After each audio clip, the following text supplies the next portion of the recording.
The Pelicans lost last night to the LA Lakers. Let's first start with this. LeBron was amazing last night. Here's what happens when your boy, that's me, when your boy says, like, I don't think LeBron's the top 5 player in the NBA. And people go like, did you see last night? He was amazing last night. LeBron James has been amazing throughout his career. I would say the difference is his ability to consistently just physically dominate a game he's not consistently able to do it as much. Last night, he exposed the Pelicans, who aren't a good defensive team, and when they put Drew Holiday on him, he just went to work, and his improved post-game continues to improve. So if you think I think that LeBron stinks, you're not listening to me. You're not listening. I think he's amazing. I think Giannis is amazing. I would prefer to have LeBron in a big game to Giannis because I still don't believe Giannis can shoot. But Giannis can cover ground defensively and make other plays that LeBron can no longer make athletically. But without getting into the whole stupid ranking wars of 5, is he top 7? Is he top 4? Is he top 3? Whatever. Last night, LeBron was the best player on the court. And that includes Anthony Davis, and that includes Zion Williamson. Now, Zion, for his part, was also outstanding. Outstanding. And you're going to hear people say, like, Zion was amazing. He should be the rookie of the year. He should be dominating. He should be pointed out that he's dominating. He should be first team. If he played the whole year, he'd be first team All-NBA. And what I would tell you is this. I think Zion Williamson's great. But to me, we're trying to make him out to be LeBron James. And he ain't. Now, did LeBron James dominate early in his career on athleticism? Yes, and that's what Zion's dominating on, athleticism and energy and effort. The difference is LeBron James was essentially a point guard or a guard when he got into the league, and he was always a good passer. And while he's made himself out to being a very good shooter and shot maker, Zion is essentially playing center. When I see Zion Williamson, I feel like it's Lamar Jackson. My caution for Lamar Jackson has been twofold. One, that teams will adjust, right? That the way in which he plays, others will adjust to. And two, and maybe this is the most important thing, that Lamar Jackson's going to get hurt. Right? Show me a running quarterback, and I will show you a career arc which doesn't go beyond 30 and oftentimes is marred with injuries along the way. I mean, if you want to go and look at Mike Vick, remember he won on the road in Green Bay in a wild card game. The very next year he came back. Why did he have a disappointing year? Because he broke his leg in the preseason. RG3 was the rookie of the year. He shredded his ACL.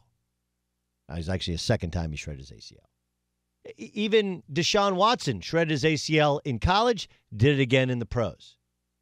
And it's not always a product of a hit, but running quarterbacks, Cam Newton hasn't had a long career. Look at all the injuries that he sustained. Colin Kaepernick sustained a bunch of injuries. Now, Lamar is faster than I think all of those guys, but he's also slightly built. Now, maybe the rules that protect quarterbacks more help him, but they don't really protect you outside the pocket. And when I watched Zion Williamson play, while he's physically dominant because of his level of explosiveness and his strength, even though he's small, he's so strong and has such a solid base that Anthony Davis really couldn't post up against him. Couldn't just shoot over him because he has a couple additional inches in length of arms and height in terms of how tall he is. But I feel like Zion has some of this, or Saquon Barkley. Maybe Saquon Barkley. No one's saying Saquon Barkley isn't awesome. But Saquon Barkley's style doesn't necessarily fit long-term in the NBA. The likelihood is for injury. He's not at a position that dominates. He's at a position that can dominate, but it's not always the reason that you win. I would say that's where Zion is. Don't get me wrong. He's tremendous. He can guard. We think he can guard all 5 spots. He can play the small ball 5.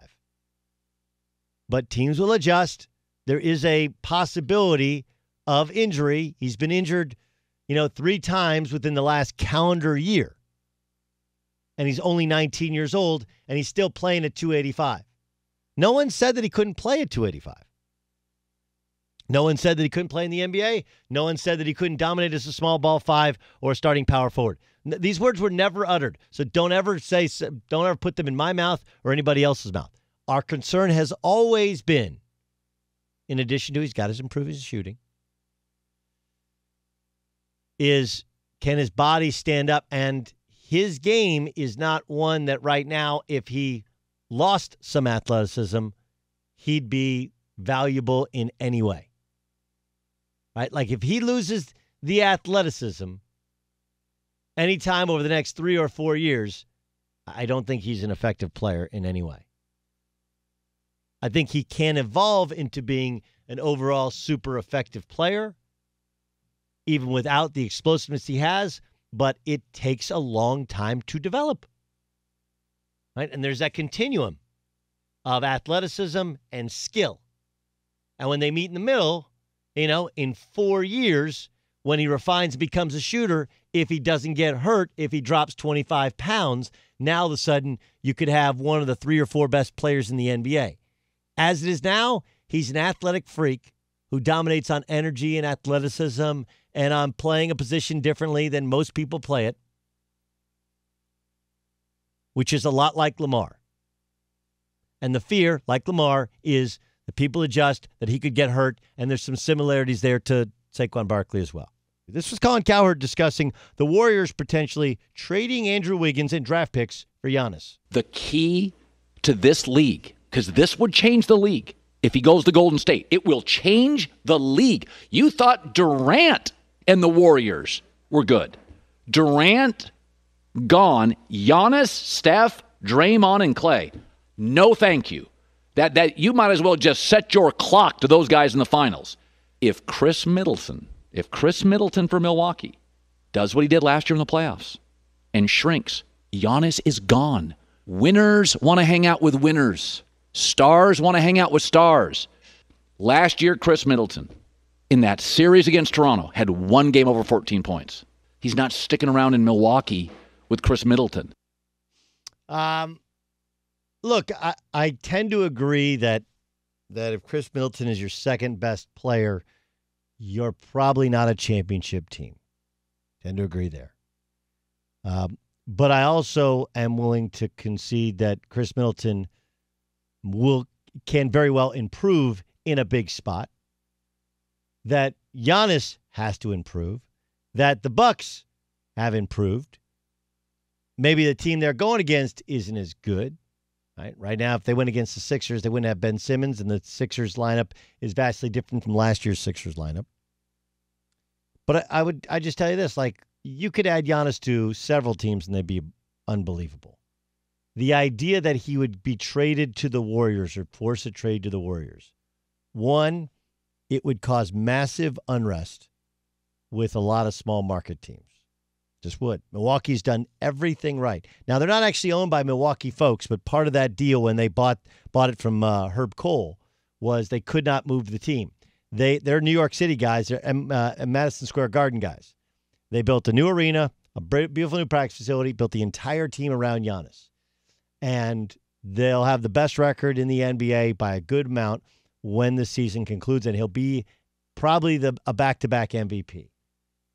What I don't understand is why players are never accountable if they're not good enough. Right?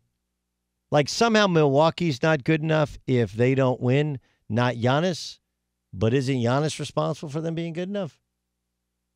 And then we also can at least offer up the possibility that Milwaukee wouldn't stand pat. Look, that sounds like a great idea that you'd hold on. So you mean, who did he say? Did he say Clay, Steph, Draymond, and Giannis? Well, what the hell are you going to trade? Just Andrew Wiggins for Giannis? That's not going to do it.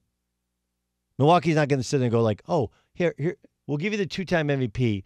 You give us back a guy who can score that's been seen as overpaid and overrated throughout his career. Like, you're not going to do that unless you get Clay back. You know, they do have 2 lottery picks potentially to throw in there with him. And that's, of course, what they're sitting on. The difference is that those draft picks are going to get less and less valuable over time. Just so you're aware. And the only way to protect the value of those draft picks is if you change some of these rules which allow players to force their way to being traded. Some sort of franchise tag is coming to the NBA because these teams are like, look, I paid $1 billion for a franchise. I put in all this money in an arena, and the second I get a good player, he wants to go somewhere else. No, thank you. So, sounds like a good look. They're going to have some capital, some equity to spend. My guess would be that those first-round picks become second-round picks, become other older players because they're in win-now mode, more so than they become Giannis. Does it sound good on paper? Hell yeah. Sounds like an unguardable group. Unguardable. But I don't think that an MVP is going to find his way to Golden State. I saw this from Kirk Bohls. Kirk Bohls, of course, writes for the Austin American-Statesman. And this was a quote that, who's this quote from? From Tillman Fertitta. He's of the Houston Rockets. He owns the Houston Rockets. None of us fear the Lakers or the Clippers or Denver like we feared Golden State. It's not like we were scared of them. We could easily win the West this year or get knocked out in the first round. Both LA teams, Denver, Houston, we're all excellent teams. It just comes down to somebody gets hot and makes a shot. I would agree that there's not. The thing about Golden State is you could have complete control of the game. Then he hits you with 4 or 5 threes in a row, and you're like, what the hell happened? Those third quarters are legendary. And I do think that if Tillman Fertitta said, hey, we present matchup problems to the Lakers are a big team, you know, a big team. Like Anthony Davis is their power forward. Sometimes they're center. Then they have Dwight Howard. They have JaVale McGee. Neither of them they're not guard heavy or even wing heavy, really. So if you want to tell me that it could be a bad matchup for the Lakers against the Rockets, I'll buy that. But Tillman Fertitta, who's a restaurateur, grew up in Vegas, family used to own UFC. Him telling me that we're all just a shot away, like, sorry, dude, you're not really paying attention to this thing. Now, it doesn't mean I've said I think the Rockets can upset somebody in the playoffs, but I don't think this. Well, it's a make or miss league. There's a little bit more to it than that. The Lakers and the Clippers are, in fact, better than the Rockets and the Nuggets. And this idea that there's 8 really good teams and anybody could win in the playoffs, it doesn't really measure up that way. It just doesn't. Like, can Oklahoma City win a game off the Lakers? Sure. Can they win 4? No. Hey, what up? Doug Gottlieb here. Make sure you subscribe to our YouTube channel here at Fox Sports Radio. You can catch my show, all the shows on Fox Sports Radio, unique interviews, strong takes, just interesting discussion on the sports topic of the day, of the week, of the month. It's all encompassing. It's everything you need right here on YouTube. Subscribe.